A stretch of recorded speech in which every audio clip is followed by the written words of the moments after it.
மக்களே, இந்த ஒரு பதிவில் நம்ம என்ன பார்க்க போகிறோம்னா, ஆக்சுவலாக 3 செய்தி நான் எடுத்து வந்திருக்கேன். இந்த 3 செய்தியில் மிக முக்கியமான செய்தி, முக்தாரை அரெஸ்ட் பண்ணிட்டாங்க. அப்போ இவ்வளோ நாள் ஏன் பண்ணலை, ஏன் இந்த மாதிரி முக்தாரை தப்பிக்க விட்றாங்க, சவுக்கு அப்படி சொன்னாரே, அதனால தான் நாங்கள் இப்படி ஒரு கொஸ்டினை கேட்குறோம் அப்படின்னு சொல்லி நிறைய பேர் பேசிக்கிட்டு இருக்காங்க. இது என்ன கதை?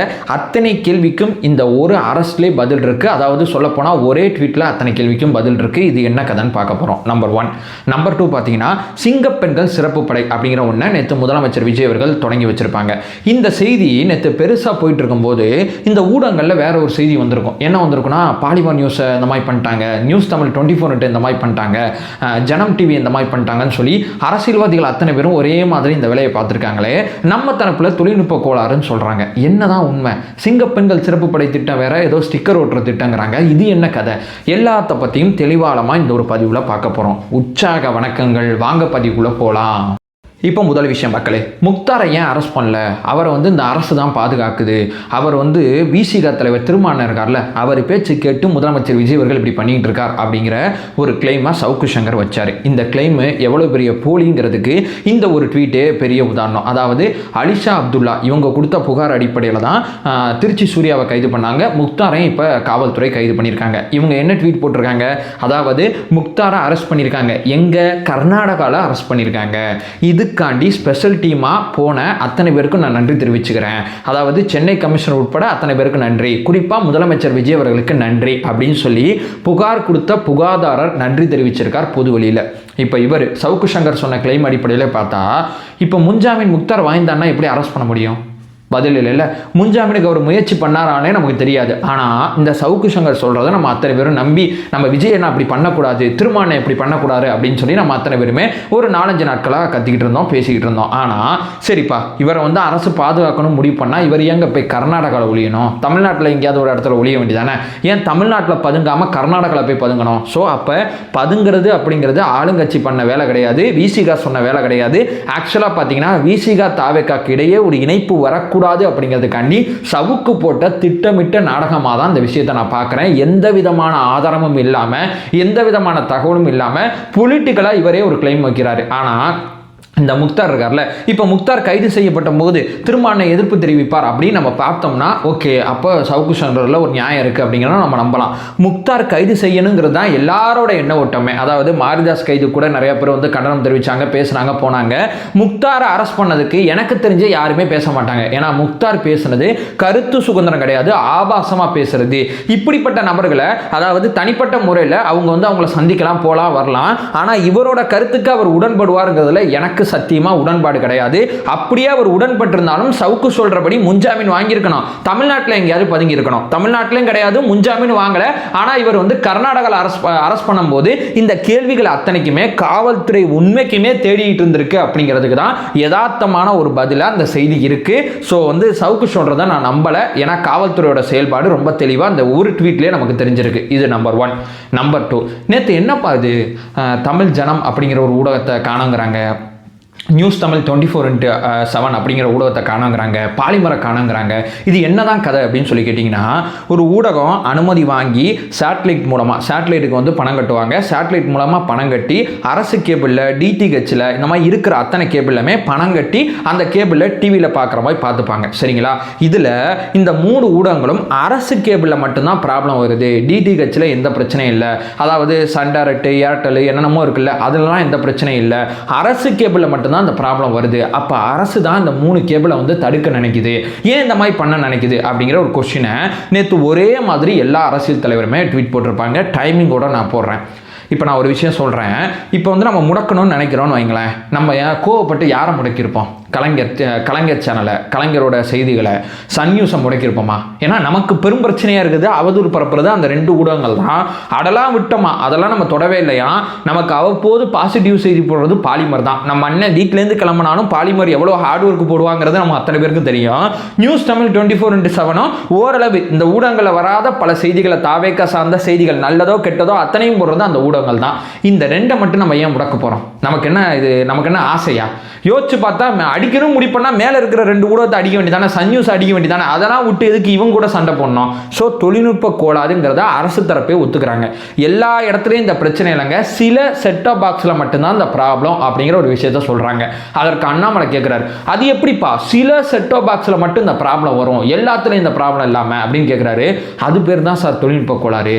எல்லா இடத்துலையும் வரலனா அது பேர் தான் தூக்குனது, குறிப்பிட்ட சில இடங்களில் மட்டும் வரலனா அது பேர் தொழில்நுட்ப கோளாறு அப்படிங்கிறத கூட அவர் புரிஞ்சுக்க மாட்டாரு. புரிஞ்சுக்காம ஒரு இயக்கம் ஆரம்பிச்சு முதல்ல ஒரு விஷயத்த சொல்லும் போதே ஒரு ஃபேக் அலிகேஷன் வைக்கிறது, அதுவும் அரசு தரப்பு மறுத்த பிறகும் மறுபடியும் அதுக்குள்ள ஒரு ஃபேக் அலிகேஷன் வைக்கிறது எந்த மாதிரி நடைமுறை? நேற்று இவ்வளவு பேர் ஒரே மாதிரி ட்வீட் போட்டதுக்கு காரணம் என்ன தெரியுமா? சிங்கப்பெண்கள் சிறப்பு படை திட்டம் அப்படிங்கிற ஒன்று நம்ம கிரியேட் பண்ணோம்ல, இந்த திட்டம் மேஜரா பொதுமக்கள்கிட்ட போய் சேர்ந்துடக்கூடாது. பிரேக்கிங் நியூஸ், அண்ணாமலை கண்டனம் தெரிவித்தார். பிரேக்கிங் நியூஸ், உதயநிதி ஸ்டாலின் கண்டனம் தெரிவித்தார். பிரேக்கிங் நியூஸ், எடப்பாடி பழனிசாமி பேசிவிட்டார். பிரேக்கிங் நியூஸ், அண்ணன் சீமான் அண்ணன் கண்டனம் தெரிவித்தார் அப்படின்னு சொல்லி இந்த செய்தியை பின்னுக்கு தள்ள இந்த செய்தியை மேலே ஏற்றிருக்காங்க. வேற எதுவுமே இங்கே நடக்கல. மற்றபடி தொழில்நுட்ப கோளாறுங்கிறத அமைச்சர் ரொம்ப தெளிவாக விளக்கிட்டார் அப்படிங்கிறது நான் சொல்ல வர 2வது பாயிண்டா இருக்கு. இப்போ 3வது, ஏன்பா அந்த சிங்கப்பெண்கள் சிறப்பு படை திட்டத்தை இவங்க வந்து முடக்கணும்னு நினைக்கணும்? என்ன மேட்டர்னா, இது வரைக்கும் யாரும் பண்ணாத ஒரு விஷயத்தை முதலமைச்சர் விஜய் அவர்கள் பண்ணியிருக்காரு. ஒரு விழா ஆரம்பிக்கப்படும் போதே மக்கள் மத்தியில் ஒரு நம்பிக்கை ஏற்படும்னா எனக்கு தெரிஞ்சு இந்த அரசு விழா இருக்கும். இவர் ஆரம்பிக்கும் போதே ஒரு விஷயத்தை ரொம்ப தெளிவாக வார்னிங்காக மீடியா மூலமாக, அதாவது மீடியா மூலமாக மக்கள்கிட்ட மேடைகளில் ரொம்ப தெளிவாக பேசிட்டாரு. மேடையில் அவர் ரொம்ப தெளிவாக பேசினது அவ்வளவு பெரிய வார்னிங்காகவும் அவ்வளவு பெரிய நம்பிக்கையாகவும் பெண்களுக்கு ஏற்பட்டிருக்கு அப்படிங்கிறது தான் நிதர்சனமான உண்மை. ஆனால் இவங்க என்ன பண்ணுறாங்க, நீங்கள் வந்து ஸ்டிக்கர் விட்டுறீங்க, போன ஆட்சியில் பண்ணதை அப்படியே மாற்றி பண்ணுறீங்க அப்படின்னு சொல்கிறாங்க.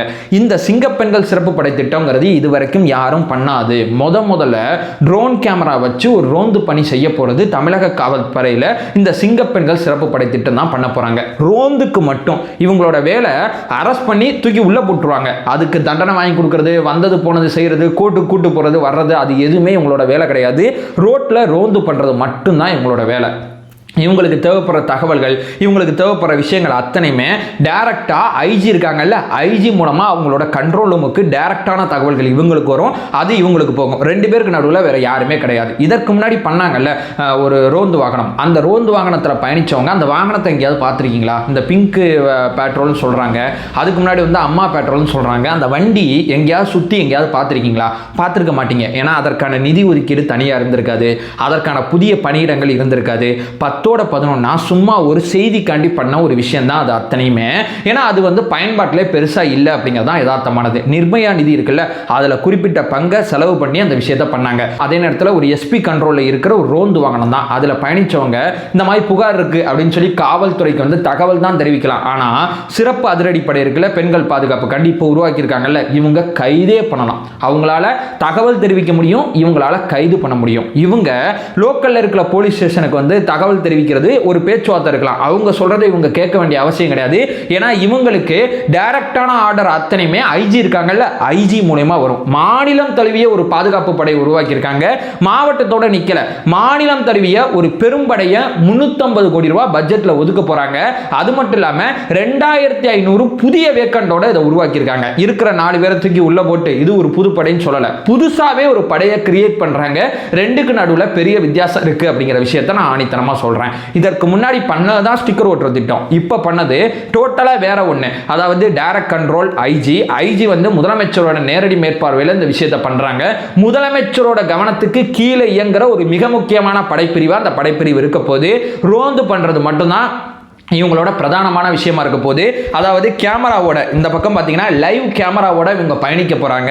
இந்த லைவ் கேமரா அந்த கமாண்ட் அத்தனையுமே ஒரு மிக முக்கியமான ஒரு யூனிட்டுக்கு போய் அந்த யூனிட்ல இருந்து உங்களுக்கு தேவைப்படுற தகவல் அத்தனையுமே வரப்போகுது. ஸோ இவங்களோட நடவடிக்கைகள், இவங்க இந்த பக்கம் ரோந்து போகணும் அந்த பக்கம் ரோந்து போகணுங்கிறது எஸ்பி டிஎஸ்பி கண்ட்ரோல் பண்ணலாம். ஆனால் இவங்களுக்கு தேவைப்படுற பல தகவல் அத்தனையுமே மேலே தான் வரும். இவங்க மட்டும் இல்லாமல் இந்த ஹையராக்கி ஒன்றை உருவாக்கி இந்த டீமையே தனியாக கிரியேட் பண்ணியிருக்காங்க. இதுக்கு முன்னாடி வண்டி மட்டும்தான் போட்டாங்க, இப்போ 200 வாகனங்கள் புதுசா வாங்க போறாங்க. கிட்டத்தட்ட 2 வீலர்ஸ் இதுக்காண்டி புதுசா வாங்க போறாங்க. இந்த மாதிரி பல்வேறு விதமான விஷயங்கள் பண்ண போறாங்க.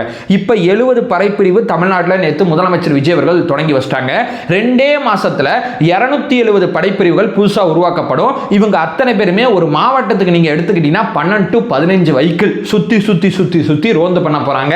இந்த மாவட்டத்தை தொடர்ச்சியா கண்காணிக்க போறாங்க. 24 மணி நேரமும் இது அத்தனையுமே நடக்க போகுது.